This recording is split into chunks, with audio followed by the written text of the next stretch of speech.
فكر سنجاك حتى الصباح في حال اللغز، حتى استطاع معرفة الحل، وقام بحرق الورقة.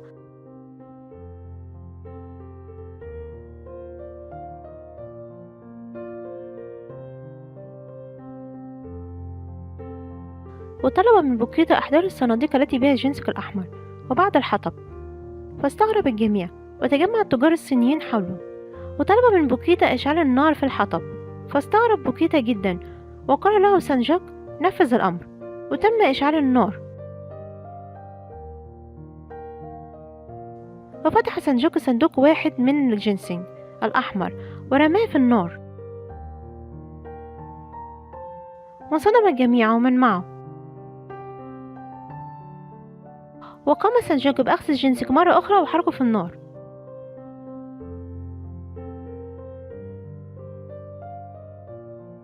وقال له سامبو ماذا تفعل؟ هل جننت؟ أرجوك توقف.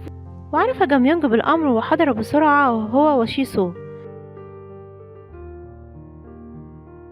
حتى التجار الصينيين جاءوا وقالوا لسانجاك أرجوك ماذا تفعل؟ توقف، اطفئ هذه النار وسوف يكون بيننا اتفاق جديد.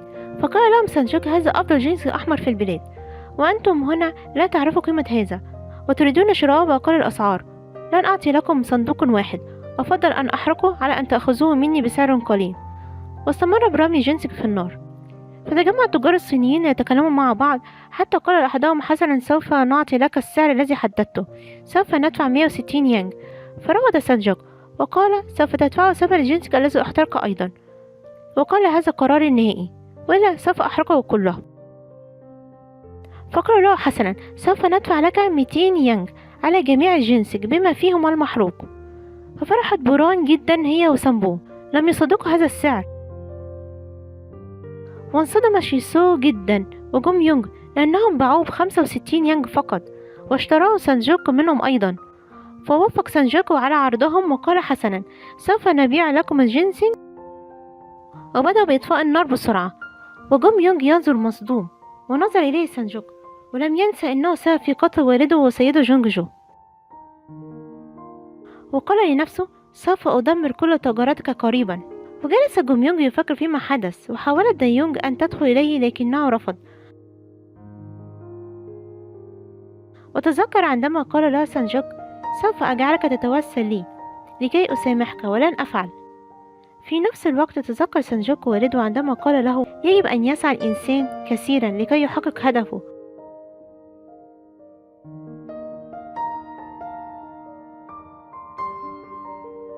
وتذكر عندما تم إعدام أبيه ظلما في قضية بيع الكبريت، والذي كان ملكا لجوم يونج والذي أنكر هذا. وبكى سانجاك كثيرا وقال أبي لقد حققت ما كنت أسعى إليه، أصبحت من كبار تجار جوسون، تاجر يساهم في مساعدة الناس لا ظلمهم. ورجع سانجاك مع التجار وصناديق محملة بالنقود الكثيرة، وكان الجميع سعداء. ماذا سيحدث في جوم يونج وكيف ستأمر عليه الخائن شيسو؟ انتظروني.